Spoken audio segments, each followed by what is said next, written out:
Good afternoon for those of you that are on the East Coast. My name is Trisha Blum and I'm with Charter School Capital.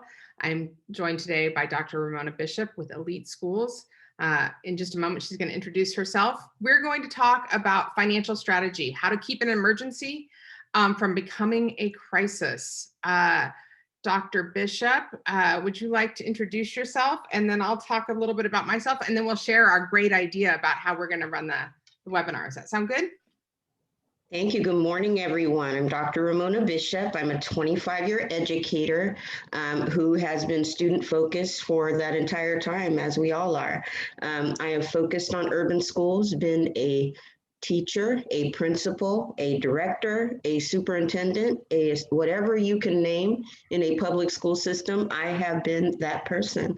And now I am president and CEO and co-founder of Elite Public Schools, which is a charter school system starting out in Vallejo, California. So I'm glad to be here this morning. Thank you, Dr. Bishop. My name is Trisha Blum, and I am the Vice President of Business Advisory Services at Charter School Capital. And what that means is I support schools in any of their operations, finance, or governance areas. If they're a little sideways, all the way to turnarounds and workouts. Prior to joining Charter School Capital, I was actually a client of Charter School Capital's. And prior to that, I guess I should say I joined the charter movement in 2012 because of my boys. And prior to that, I was a transactional attorney. So that's my background in a nutshell. And Dr. Bishop and I were really excited to come up with this idea. Actually, it was Dr. Bishop's idea, I'm going to be honest, that we thought today we want to share with you, of course, how to prevent an emergency from becoming a crisis. But we also thought, because of the times, that everyone likely has an emergency or a crisis, or two or three possibly. And that maybe what we should do is have folks share those and see if we can act as an advisory board and share some of our solutions, because likely other folks are going through similar challenges. And if not, then it really will be a new emergency or crisis that we are dealing with. So as we move forward, we wanted to just clarify so everyone is working from the same page. An emergency is a situation which poses an immediate risk and it requires urgent attention.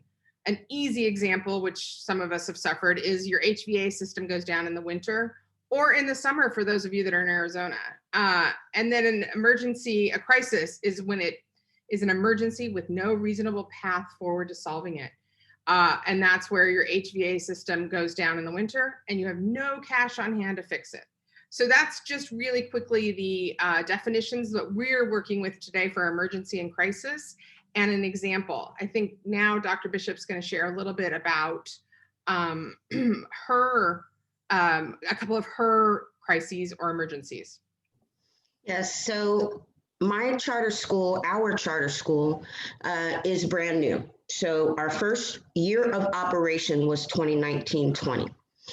And so what I know now about the charter school world, having been more of an oversight person for charter schools, the day-to-day of charter schools, especially foundational charter schools, really is about branding, about keeping those students in the seats at your school, and about supporting families. Right? It is about, of course, educating students is at the center of all we do, but those are really the other considerations that you have to take. And so in our first year, 2019-20, California, we had those rolling blackouts with PG&E. So that was the first time we had to shut our school down for a whole week, actually, in the first year. And we really had to think about how are we going to make sure that we stayed connected with our student community. And then, of course, March is when the pandemic hit. Now, I'm going to say it again, first year of school. That means many of our computers had not either been allocated yet because we desired to be one-on-one, but as you know, when you're a first year, your funding is slowly rolling in. And so we had to figure out, okay, we're shutting our doors. We find out Thursday, school stops Monday. How are we going to stay connected with these families? And so I would suggest that those kinds of things in your first year are emergencies that you're thinking about, because at the end of the day, keeping students and families with you is going to help you establish your foundation. And our teachers really had to think about, how are we going to maintain those connections with families so we keep them with us, even in light of the fact that some of them did not have connection to the internet, did all of those things that we've all dealt with. So there were a series of emergencies that came with the pandemic because we were in our first year, that if we would not have been proactive about, would absolutely have moved into crisis mode. So what we would like to do now is have Tricia share an example of an emergency. Mine was kind of complex and multifaceted. We want you to think about something that we could actually potentially solve today. Some emergency that is on your mind that is something that you can solve today, that to keep it from becoming a crisis. So Tricia is going to share. Okay, thanks, Dr. Bishop. Thanks for that example. So what we put together was just an idea of the types of emergencies that we thought of, or that we've lived through, which between Dr. Bishop and I, we've lived through all of these, as have all of you, in terms of deferrals and pandemic, probably enrollment, maybe infrastructure, depends on how old of the building you end up finding is. There are others, and we know that, but I share the screen with you because one of the emergencies, I have two, but one that is interesting to me is falls into the litigious area. And it is, when I joined an organization, we had an unhappy principal. I should say, I didn't mention that, but I ran a 5-campus charter school in the Los Angeles metro area as a client of Charter School Capitals. And when I joined that organization, there was an unhappy principal, and that principal ended up departing the organization and then suing the organization. And at the time, the organization was broke. So there weren't reserves. There was no cash on hand. So the challenge was, of course, how could we work our way through it? And one of the things that I find often is that we forget to call our insurance companies, right? We get noticed of a suit and we forget that we are actually insured for, oftentimes, not always, these types of challenges. And so what I did was I called the insurance company, and they said that they could cover part of the challenge, and that we would have to cover the other part. So the bummer in that was that it was basically a 50-50. They were going to cover the, they were going to cover the parts that were negligence or wrongful term, but not the breach of contract, because there was a written contract with this principal. And even though that principal exited, it was still part of the breach of contract when we didn't continue to pay him. And so, long story short, we at least managed to get 50% of whatever the settlement was going to be covered. We then had to negotiate with the exited principal to make the rest of the settlement in payments. And so that is one of the ways that I think you can take an emergency. It would have been a real crisis had we not been able to negotiate with that principal to pay payments, because we just didn't have the lump sum that we needed to pay with them. So that's, I think, an example that's a little bit cleaner than maybe Dr. Bishop, who had all of the first year challenges and then all of the societal challenges and pandemic challenges. And yes, so that is one of my examples. And again, please feel free to drop some challenges in the chat and we'll work from there. Yeah, so I think what we would like you to do is just stop right now and go back to, if you don't mind, Tricia, can we go back to the the other slide and just think about a crisis or correction, an emergency that you're dealing with right now that could become a crisis. And, realizing that we have infusions of money coming that otherwise we may not have. So how can we use that funding in real specific manners to address the emergency or emergencies that you've identified and keep them from becoming a crisis?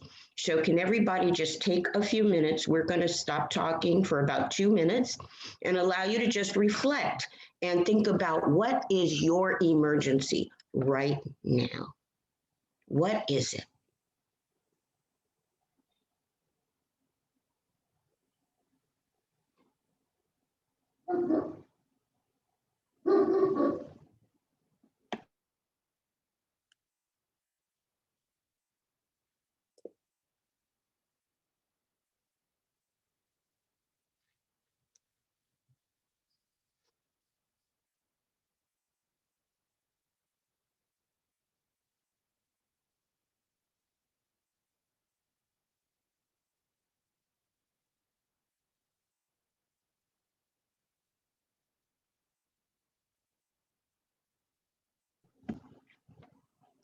As you're finalizing your thinking, you're now jotting that thing down, and there may be even some brave souls that want to share in the chat. Yes. And Dr. Bishop, we have a first brave soul, and they are about to receive a massive cash infusion through ESSERS, as a lot of schools are. Surrounding districts are significantly increasing pay, but we see this as unsustainable as those funds have a horizon. What framework would you recommend we use to remain competitive while ensuring that we do not create a future crisis for our schools? And that's from Earl. Earl, that's a smart question. Tricia, I have an idea. Tricia, do you want to start? I have an idea also. So it'll be interesting. And like I said, treat us like a board of advisors. So we'll tell you what our ideas are and you can parse through and figure out what you like best. I think that there is a potential for, and of course, this is without me looking at each state's requirements for how you're using ESSERS, right? But certainly there is an opportunity for some sort of, and this is just a short term, I've thought about it for 30 seconds, but possibly some sort of educational bonus, right? Like, so for your teachers to give them a bonus because they've come out of pocket with materials, et cetera, et cetera. And that way you're giving them a cash infusion just like the surrounding districts, but it's clear that it is a short term and not a long term. The other that I have, and then I'll turn it over to Dr. Bishop, is to take your ESSERS, tuck it aside, and increase everyone's salaries by a small amount such that the ESSERS can continue to grow and you can pull from that for a period of time until your, everything stabilizes and your funding catches up and other districts make decisions like having to lay off employees because they've overpaid them possibly. Not that teachers are ever overpaid, in my opinion. Tricia, as the students would say, you took my answers. The other thing, first of all, I would say do all of this in conjunction with your attorney because you want to make sure that you are not accused of gifts of public funds. I think about also things that teachers want that are outside of those bonuses.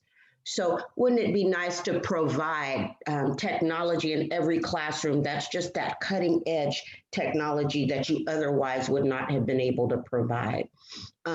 Maybe poll the teachers as to what they would like to see their classrooms look like now that there's actually funding to do some of these things. In addition, our charter school has a focus on making sure that our students are trilingual, English, Spanish, and coding. And so we have difficulty recruiting teachers into those, those that are Spanish speaking and have the certification to teach in English and Spanish, and those who have STEM backgrounds, kind of STEM credentials. And so maybe some bonuses for areas or recruiting stipends for areas where you're having difficulty recruiting teachers. But I would really, really think about what is outside. And yes, the bonuses are a super fabulous idea, which I'm thinking about. Tricia just said, increase your salary schedule in a way that makes sense that you could sustain over the next several years. We've actually done that too. And as we approve salary schedules, we approve only for the year that's coming. So if we need to take reductions, then we can kind of think about doing that as a board and CEO. But again, what would make your teachers happy is also a question that perhaps we could answer. Right. And Dr. Bishop, Tanya says that the state that she's in, her ESSER funds are paid on reimbursement. So you can't put it away. And she's right. But certainly, as you pointed out, if you can give your teachers the above and beyond that's not necessarily tied to just money, but an actual tool for the classroom that they've always wanted, that is one way to solve that challenge, because then you are being reimbursed. That's provided you have reserves or cash on hand to do that. The other, I think, and Dr. Bishop, you can say this, go with this too, is you probably are doing enough this time of year of getting curriculum organized for next year and technology and other classroom things that probably is reimbursable through ESSERs, that frees up cash elsewhere to be able to do what you need to do with it.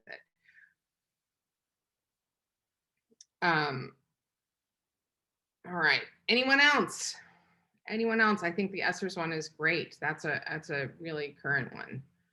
I think there was another question, I think, regarding recruitment. Oh, yes, I see that. Go ahead. As a brand new charter school, is it funding and student recruitment? Is that what you're seeing, Tricia? I am, yes. Okay, so we too are brand new, and I think this goes for all charter schools, right? You really want to make sure that your branding is solid, that the word about your school is a good one throughout the community and beyond. And so this is something that at the end of the year was serious for us, right? We're brand new. We don't have our sea legs. And we opened, I forgot to say, with a little over 400 students, as opposed to charter schools that open with around 200. Here's the thing, when it comes to recruitment, think as a brand new school about not only recruitment, which is what we had to do. We recruited over 100 students last year in a pandemic, being distance learning and all of those things. But the thing that we did not focus on is retention. And I know those who have been in the charter world for a while already know this. I may be preaching to the choir, but this year, we really are making sure that those students that we have are actually coming back. We're making absolutely no assumptions, and let me tell you why. Yes, we recruited 100 students at the end of last year, but we also lost 100 because of the pandemic. So we ended up, when it came to opening this year, with about the same number of students. Now that's grown over the year because the word about our school is starting to get out. We are strategically using, radio. I mean, that's like the hidden treasure. A lot of people listen to radio. So in addition to social media, we're enhancing our radio advertising. We've done a little billboards, not really been as successful there, and we're doing some television. Keep that word about your school out there all the time, not just during recruitment periods, and make sure it's an honest word from your teachers, from your families. You can encourage, we've had different competitions where students created little short videos during the pandemic to talk about why they were an elite scholar and how they were different from other students. So you can get creative with it, but continually thinking about not only recruitment, but retention, not only of students, but of staff as well. Thank you. I completely agree, Dr. Bishop. And this is part of what I talk to schools about all the time. So I would add to that and say, Some of the things that I have found to be really successful that are more grassroots than radio or billboards, which are absolutely all of that social media marketing, all of that, what I don't consider grassroots is incredibly important in this day and age. Everything is literally a click away. But I think I also tell my schools that I work with that things we found that were really helpful when I was running a school was, coffee with the CEO. Once a month, I literally just came out and listened to what anyone had to say. And so that really helped with retention, right? And it showed very much, how important the community was, as well as, parents, staff, students. I can't emphasize enough how important it is to have and I don't know if you do this, Dr. Bishop, but a weekly school tour. I recognize we've been in a pandemic and closed for a lot of us, not all of us, but you can do that virtually as well. And that is literally scheduled, like on the calendar, every Thursday morning at 9 a.m., right? And you do that every week, all year long, year in and year out. And during recruiting season, right now, you amp that up and include an evening, right? So that parents that are working can get to you in the evening. And honestly, you don't have to be the principal, the CEO, the ED, staff, teachers don't actually have to even be the ones giving the tour. In fact, I would say otherwise, right? Bandwidth, especially in your first year, is always a problem because you're literally doing everything. So take that parent volunteer that you trust, that is really, really into the school and really excited, and give them the tools to give a tour. They're going to be your best salesperson, if you will, right? Because they're excited. And so I would highly recommend that is something that's on your calendar. And while that isn't specifically a financial solve, I think that that's one of those that bears sharing. So go ahead, Doctor. I would just add, because you stimulated a thought, Tricia. Yes, the school tour. We have ours on our website, and it's done by the students in English and Spanish. We also are doing really more of an each one bring one model. So as we create short video clips for our school, we're sending them out to our families and saying, now send it to your friend, so that your friends know what the experience is for your young people. I love that. And I do love the whole student-led part of that. Okay, so we're still waiting for some questions. Please feel free. I'm going to bounce forward. We've talked about what types of emergencies. I want to talk a little bit about how to prevent the crisis. I think this will help folks with the general financial pieces of this. So how to prevent the crisis. So fiscal forecasting, right? Look at your monthly cash flow, map real timelines of expenses, consider potential income and shortfalls. Dr. Bishop, you want to speak to any of those? She doesn't, but I will. So again, when I come in and work with schools, and I've worked with about 45 of them since I joined Charter School Capital about 4 years ago, all across the United States. And this is one of those that I literally learned the hard way when I was running a school that was broke, that I joined that organization. And that is to look at your monthly cash flow, right? So often we have these finance experts, accounting experts, managing all of that, our back office providers, and they cash flow in a very elegant way. And so in your cash flow forecast, you'll see September, October, November, December, January, February, March, April, May, June, and straight across the board would be expenses for, say, technology or curriculum. Well, I don't know about you, but I always found that curriculum is front loaded in the beginning of the year, right? I start buying it in July and I'm almost done paying it off by October or November. So it's not beneficial for me to show a cash flow line item of 100 grand across 12 months. It needs to really be, the money spent in July through November. And the less cash you have and the less cash reserves you have, the more important this is. Because what happens is you start struggling at the beginning of the year, knowing the cash is coming, but you're stuck because you have unhappy vendors who haven't been paid. So that's why I think when you're looking at a monthly cash flow projection, that you are really paying attention. Technology the same way. Insurance sometimes is lump sum or quarterly, not monthly. I'm using these examples because they're easy, but really it is important, I think, to pay attention. Not all schools pay their teachers in the summertime, and yet sometimes that's cash flowed for 12 months. So those are really quick examples, but why I am always super cash flow forecast specific. I ask all of the schools to go line by line with me so that we can see where we're actually spending money and month by month. So line by line, month by month, it's worth the 2 to 5 hours to do that, so that you're really aware of how you're spending your cash, so that you have a solid fiscal forecast. You want to add to that at all, Doctor? Yes, absolutely. I keep that cash flow in front of my board.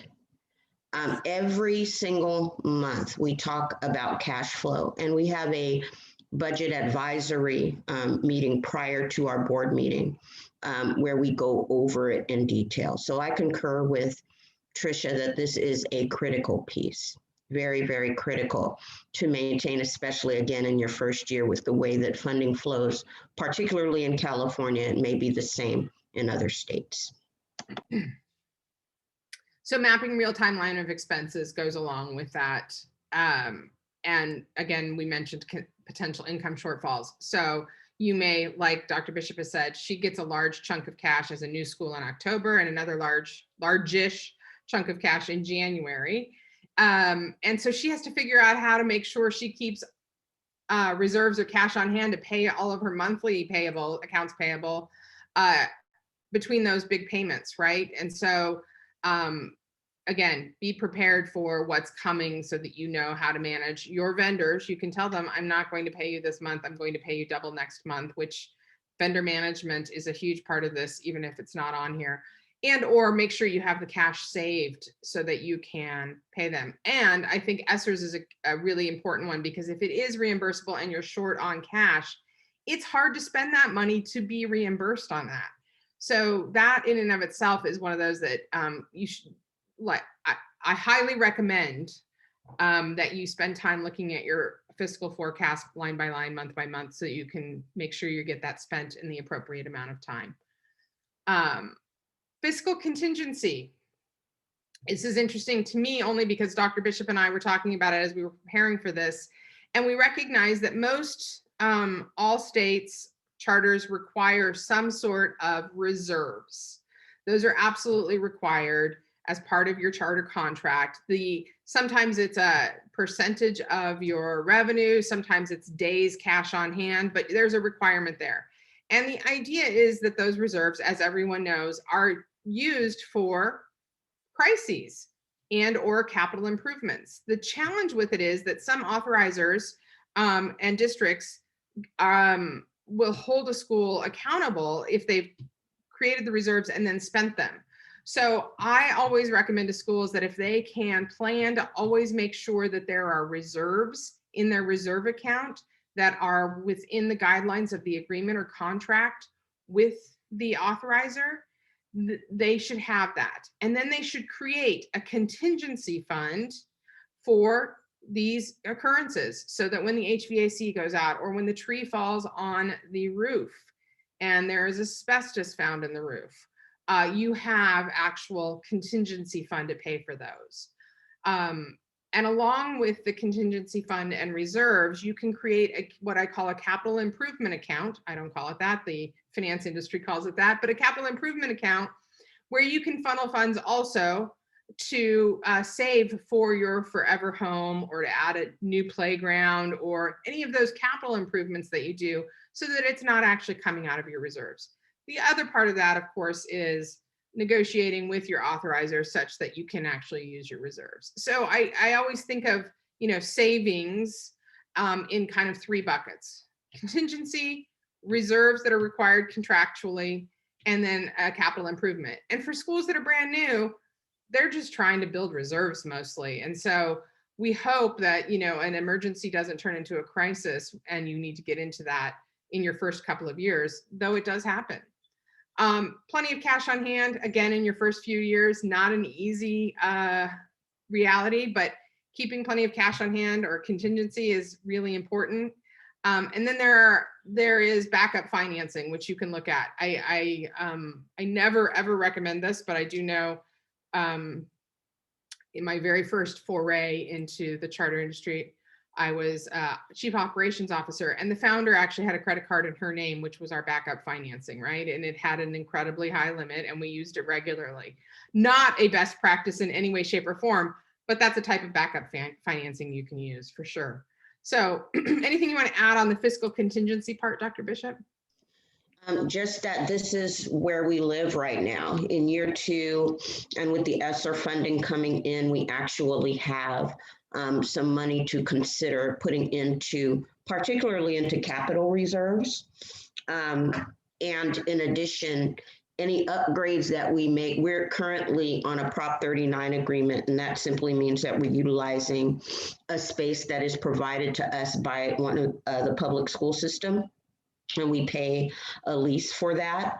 And any upgrades or any of the technology that we purchase, we're making sure that it is transportable, that we can move it to potentially our forever home.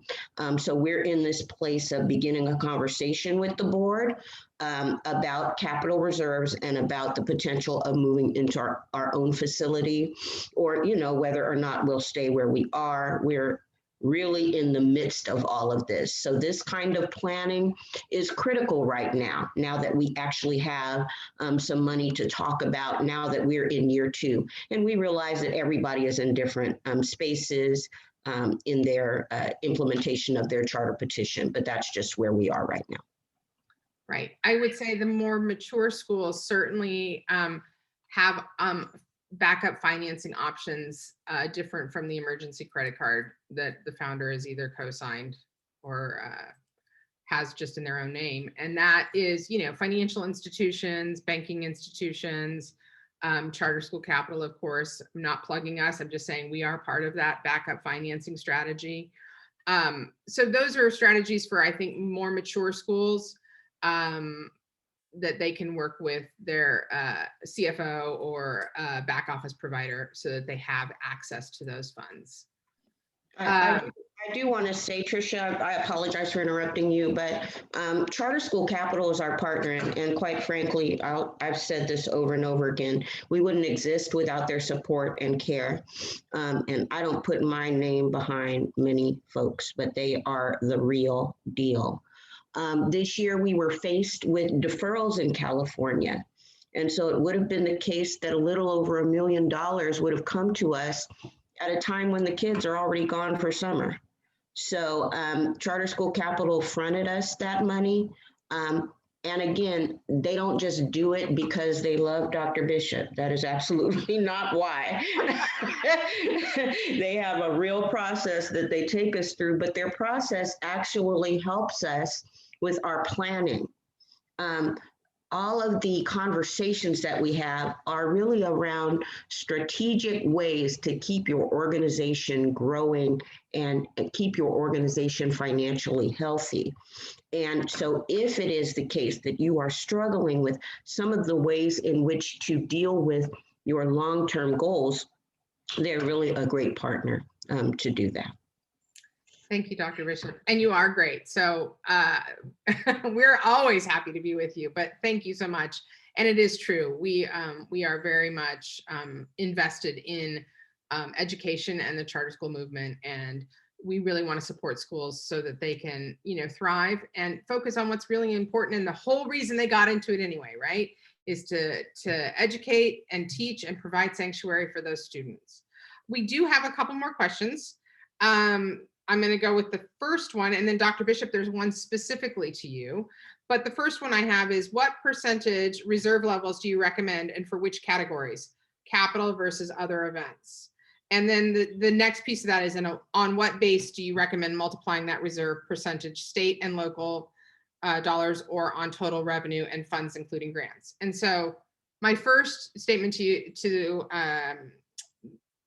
the person that asked the question is, you will have a reserve amount by your charter contract or agreement or by your statutes from your authorizer. They'll tell you exactly how much in reserves you need to have.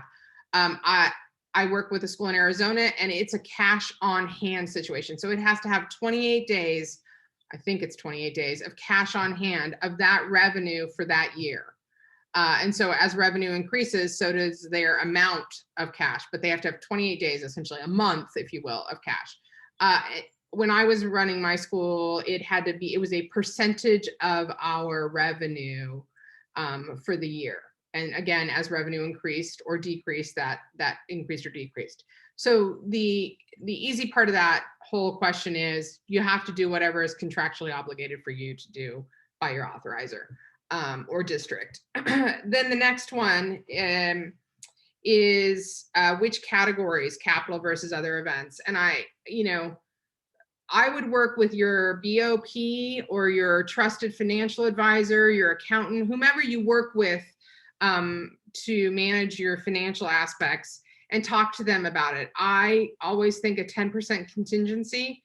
Sometimes I think when I was growing up, it was the rainy day fund. 10% is a pretty good rule of thumb because that, will likely get you out of whatever crisis you've come into, certainly when you're dealing with infrastructure crises and probably litigation crises, not enough to handle a pandemic. So I would recommend 10%. And then the capital improvement part, like Dr. Bishop had said, that's one of those that you want to start paying attention to it before you even open your doors, right? As you're writing your charter, how am I going to make this work so that I can get to my forever home as quickly as I can? That being said, in your first few years, you're trying to build reserves. You're trying to manage all of the little walk-in crises that you get every single day. And so it's not so easy to do, but certainly there is a balance in there. And I would say you got to meet your contractual obligations first. Then you got to hit your, rainy day fund or your contingency fund. And I would aim for that to be 10%. And then you can start talking about how much you're going to move into your capital improvement account, or if it's not into a separate capital improvement account, into, your capital improvements on paper. So that's what I would say about that first part. You want to add to that at all, Dr. Bishop, on the first part? I agree with the goal of 10%, but I don't want anybody to feel badly if they do not have it, including yours truly, just because, again, we're building, right? And it's a process. And so, yes, strive toward 10%, but please do not feel badly if you have not achieved that level. No, I would call that your North Star or your best practices, right? And certainly it's not a best practice in your first couple of years of business, probably your first 5.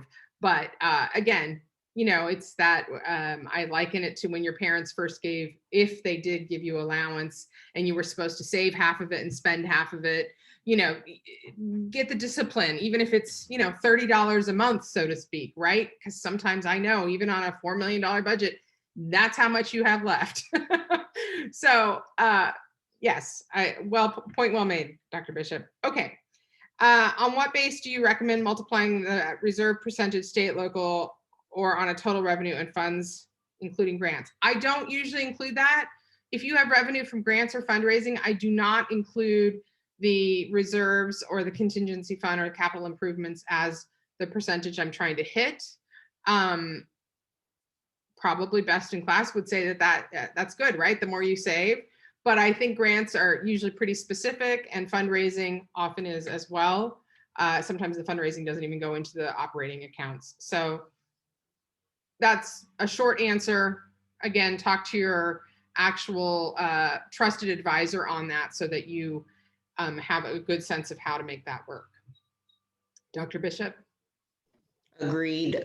Districts that have gone under have mismanaged those grant and fundraising accounts. And so you're very smart to think about this. Keep those things segregated, just do not get into that practice. I agree. Okay, Dr. Bishop, you want to answer the question about you not including, I notice you don't include the word charter in your school name on your initial slide. Do you recommend that new charter schools consider leaving out the word charter? I think it really just depends on your context. As I said, I have been everything in the so-called normal public school system. And so when we started to formulate and think about this charter and speak to the community, it really became a way of educating people about charter schools. We were getting people asking us, well, how much is this going to cost? Is this a private school? What does that really mean when you say charter schools? And so we ended up just not even considering the word charter and saying this is a public school because that's what it is. It's publicly funded. So, it wasn't really anything but trying to educate the community about what charter schools really are, which is public schools. Right. I agree. I have not, in all of the states I've worked with, most of the schools I work with do not actually include charter in their, the name of their school. It's, when you click into their website or when you talk to them, they will. But yes, I would agree that the charter part can be confusing. That's really what it is confusing, because immediately people are not sure about public funds or private. So I think that's an interesting question. And, again, maybe your authorizer requires that, but most of the schools I work with have not chosen to include it. Let's talk a little bit about the soft stuff. It's been really woven in through our entire presentation, right? And it's, how to prevent a crisis from becoming a crisis. How about preventing the emergency to begin with, right? So the preemptive awareness, being really aware of what's coming and what's around us. Again, when we're running 1,000,000 miles an hour as the executive director of an organization, I know I did some exciting things like worked on the plumbing in the boys' bathroom. And then I ran out to have a meeting. And so I do know that we run in multiple directions really fast, certainly through the school day. But it is important to pay attention to, the noise, I call it, or, the soft whispers. So, you may not be told what staff are unhappy or what principals aren't thrilled, but if you're lucky enough to have a principal, but, making sure you have that source so you can sort of hear what's going on in the background, I think can often prepare a leader for, next steps, and or enable, better yet, the leader to, nip it in the bud, if you will, right? Prevent the challenge from even happening. I think communication and operating procedure are part of that. And Dr. Bishop and I will spend some time on that in just a minute. And then how we handle the emergencies is part of that. And we've talked a little bit about that. So Dr. Bishop, would you like to add to preemptive awareness and then jump into communication and operating procedures? Just, I don't think I really have much to add. I agree with you 100%, Tricia, about just being present, about the fact that every interaction with your families is a way to build your brand and make sure that they know that you're there for them. So I just be proactive about everything. Last year was a huge example of why we needed to do that. Even when you think about the pandemic, what I've done a lot on our Facebook page, which I personally manage, is to really share information that is useful to the families as they're navigating this pandemic. Whether it be vaccination clinics, job opportunities, all kinds of things we're sharing. So the soft stuff is the real stuff. It's what's going to make your charter successful. People are selecting charter schools as an alternative. And so we have to think about how are we different than the so-called regular public schools or other schools around. And so the soft stuff is just the day-to-day stuff. It's the everyday stuff. And the better you are at that, the less emergencies you will have. I really want to make sure, Tricia, that everybody has shared at least a little bit about what they're thinking about. I want to make sure that they have really been reflective during our conversation. So if you have yet to share in the chat, just, even if you solved a problem, just let us know, because we want to make sure that we're touching all of the participants on this call. We've talked about forecasting. We've talked about contingency plans. We've talked about communication. You may struggle in one of these areas.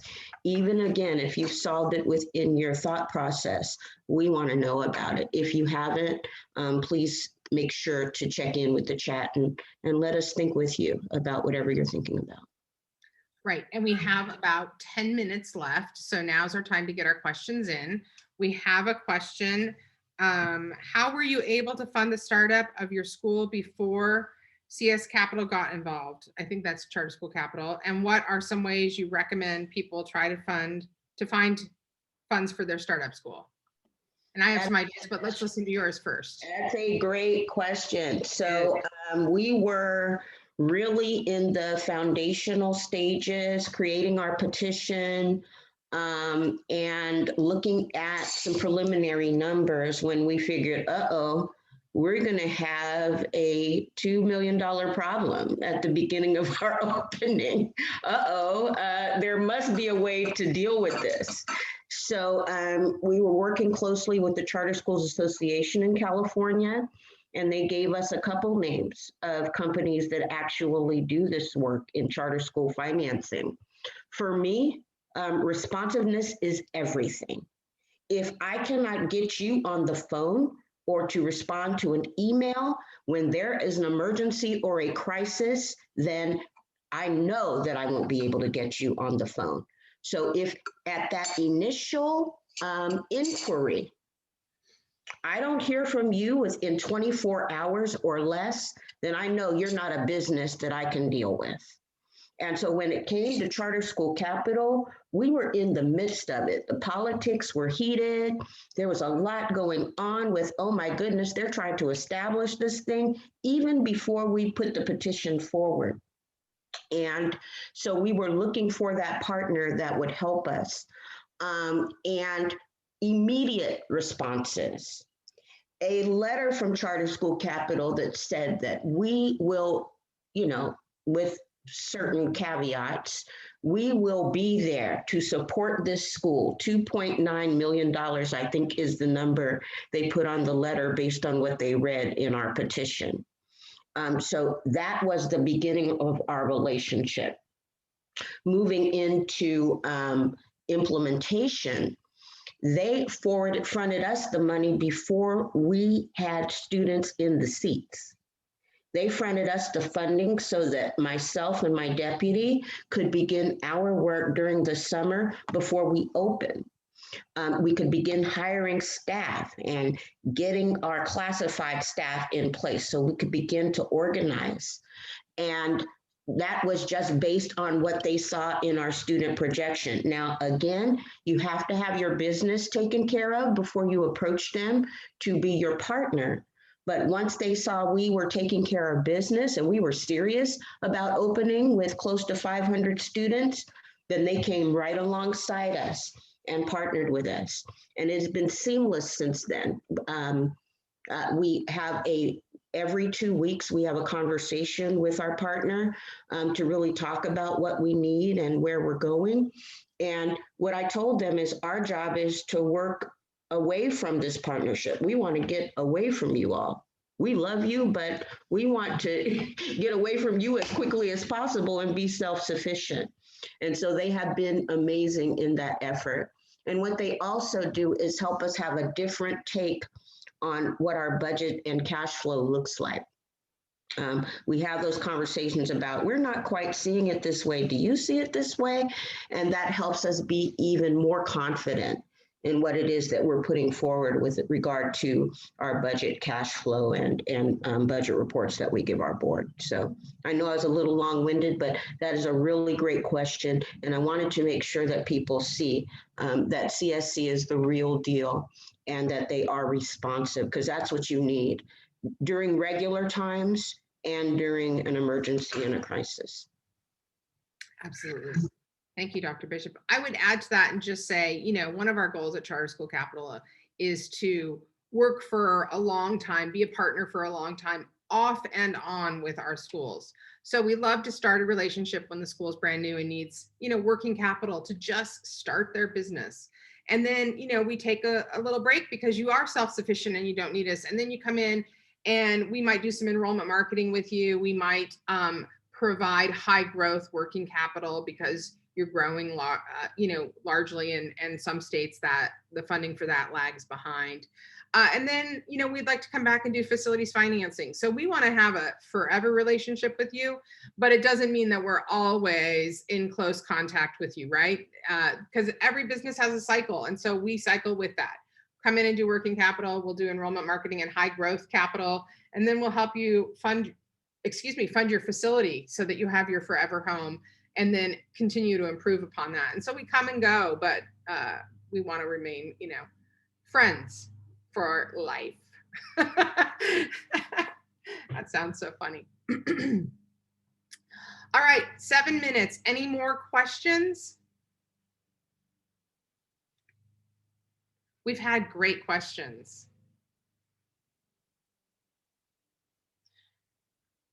More questions are coming in.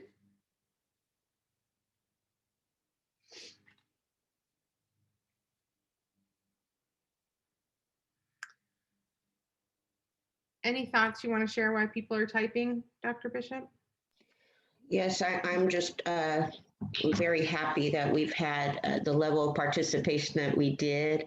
I hope that we've said something that is helping individuals really solve problems. This has been a tough year and a half, right, Tricia? There's been a lot going on in our world.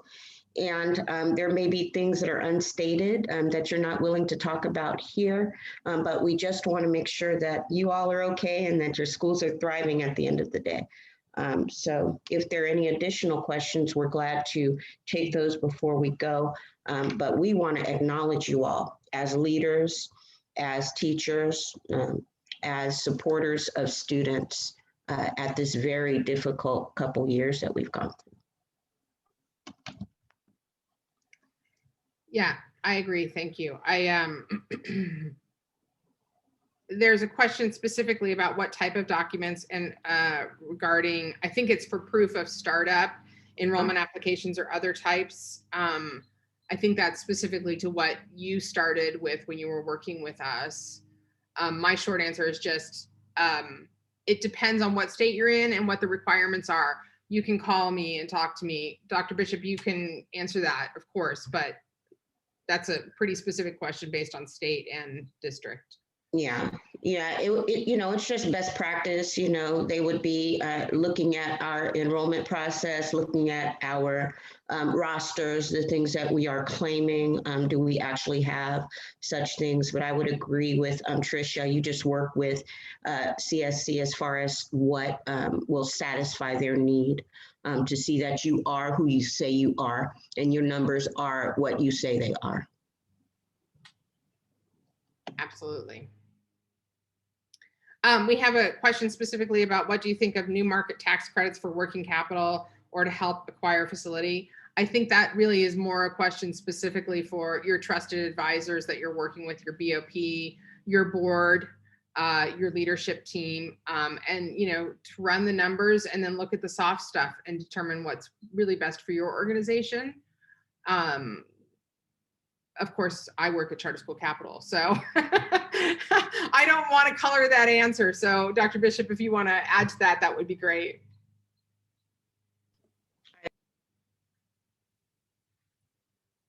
I agree with just making those collaborative conversations, always keeping your authorizer in mind as far as what they'll think about what it is that you're doing. Absolutely, yes. Your board and your authorizer are really important to any of the decisions you're making and really supportive of the thought process, right? Really can be helpful in terms of having seen it from a different perspective, getting into the community. So we so often as being in the day-to-day of school business, we forget that there are folks out there that really are there to support and help us. So, all right, it's 9:57 or 11:57, or I guess 10:57 if you're in an hour ahead. Anyway, we're almost done. Any last questions before we sign off?